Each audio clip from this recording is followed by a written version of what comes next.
They don't want you seeing this. The House managers spoke about rhetoric, about a constant drumbeat of heated language. We need to show you some of their own words. During Trump's Senate impeachment trial, his lawyer came fully prepared, playing a series of clips that showed Democrats doing the same things they accused Trump of, leaving them with no response. And today, we're telling you all about it. So if you enjoy content that cuts through the noise, hit that subscribe button and let's jump right into it. Hatred, animosity, division, political gain, and let's face it, for House Democrats, President Trump is the best enemy to attack. I want to say this for Donald Trump, who I may well be voting to impeach. Donald Trump has already done a number of things which legitimately raise the question of impeachment. I don't respect this president, and I will fight every day until he is impeached. That is grounds to start impeachment proceedings. I rise today, Mr. Speaker, to call for the impeachment of the President of the United States of America. I continue to say, impeach him! Impeach 45! Impeach 45! On the impeachment of Donald Trump, would you vote yes or no? I would vote yes. I would vote to impeach. Because we're gonna go in there, we're gonna impeach the mother. For context, this was Trump's Senate trial focused on January 6th, and it was just a month following it. The lawyer walked in with real pressure, but he quickly managed to set the tone. You see, the Democrats had made their intentions clear long before this, pushing impeachment during his first term to build momentum and raise money, just like many of them are doing nowadays. But their goal with this trial was simple. First, they aimed to secure a charge for inciting an insurrection, followed by a measure that bar him from ever running for office again. Since that strategy failed, we saw all the other lawfare attempts, but that's a topic for another video, because the lawyer went on to play more clips where the Democrats were actively calling for violence. The House managers spoke about rhetoric, about a constant drumbeat of heated language. Well, as I'm sure everyone watching expected, we need to show you some of their own words. I just don't even know why there aren't uprisings all over the country. Maybe there will be. There needs to be unrest in the streets for as long as there's unrest in our lives. You got to be ready to throw a punch. You have to be ready to throw a punch. Donald Trump, I think you need to go back and punch him in the face. That I thought he should have punched him in the face. I feel like punching him. I'd like to take him behind the gym if I were in high school. When was the last time an actor assassinated a president? They're still going to have to go out and put a bullet in Donald Trump. Show me where it says that protests are supposed to be polite and peaceful. And you push back on them, and you tell them they're not welcome anymore, anywhere. I have thought an awful lot about blowing up the White House. Please, get up in the face of some congresspeople. If you had to be stuck in an elevator with either President Trump, Mike Pence, or Jeff Sessions, who would it be? Does one of us have to come out alive? If you pay attention, there's a clear pattern here. Democrats have been using these same playbooks to fire up their base, pushing messaging that keeps emotions high, and sometimes that kind of rhetoric lands with the wrong people, which is why we've seen political violence spike over the past couple of years. What makes it worse is what happens after. The same voices come out and say we need to tone things down, only to push heated messaging like a week later. It just keeps repeating. The lawyer went on to show exactly where that road led. But before we get to that, here's a quick word from today's sponsor. Recently, the U.S. Department of Energy committed $2.7 billion to rebuild domestic uranium enrichment. That's not routine spending. It's a declaration of intent. America needs uranium, and it needs it now. Just look at the imbalance. The US consumes over 50 million pounds of it every single year, but produces less than 1 million domestically. That leaves us 98% dependent on foreign suppliers. With Russia dominating enrichment capacity and escalating tensions in Iran, the risk is real. That's where Kirkstone Metals comes in. Trading as KSM in Canada and KSMCF in the United States, the team brings deep experience in uranium and junior mining, with a history of turning exploration into value. The question is simple: can they deliver again?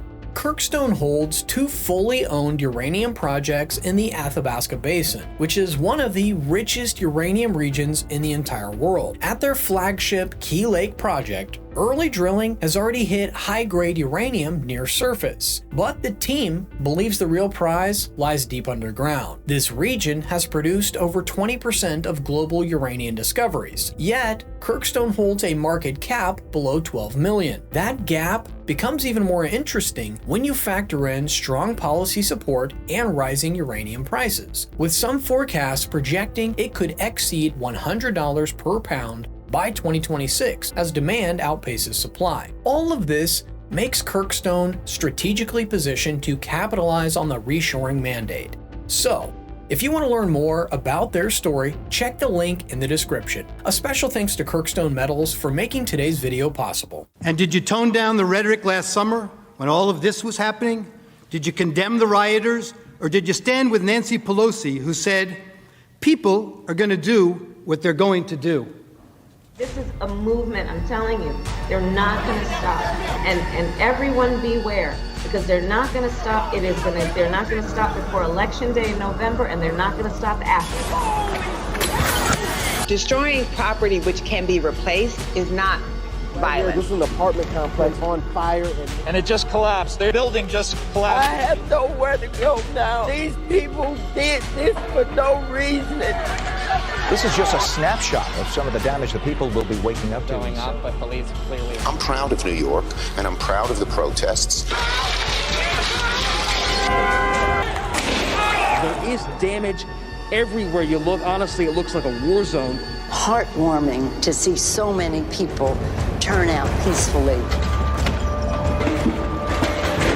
They keep doing it day after day after day. Our country is a nation of protests. The Patriots were protesters. At this point, it almost feels like both parties are fine with unrest as long as it benefits their side politically. We just saw key Democrats praise the Summer of Love and then completely ignore the fact that it led to the destruction of federal buildings and the looting of private businesses. On the other hand, some people still defend what happened at the Capitol on January 6th. Sure, comparing the two can blur the lines, but the bigger issue is how each side just picks what to focus on. The left keeps the spotlight on January 6th while brushing past the Black Lives Matter riots, and the right does the exact opposite. The point I'm making is that this is simply a matter of consistency and applying the same standard across the board. But where the lawyer really took control was when he rolled a clip showing multiple Democrats challenging election results. Take a look at that. You claim that it's wrong to object to the certification of election results. You, along with your allies in the media, attempted to cancel and censor members of this chamber who voiced concerns and objected to certification. Manager Raskin, you'd been in Congress only 3 days when you objected in 2017. It's one of the first things you did when you got here. I have an objection because 10 of the 29 electoral votes cast by Florida were cast by electors not lawfully certified.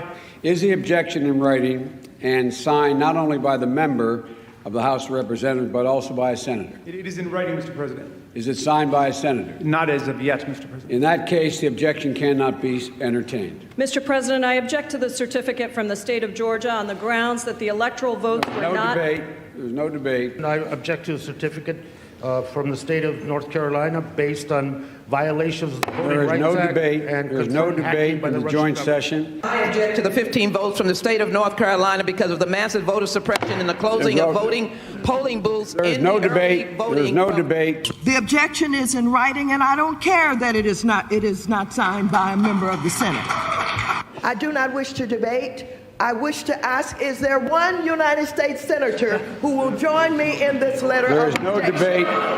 The objection is signed by a member of the House, but not yet by a member of the Senate. Well, it is over.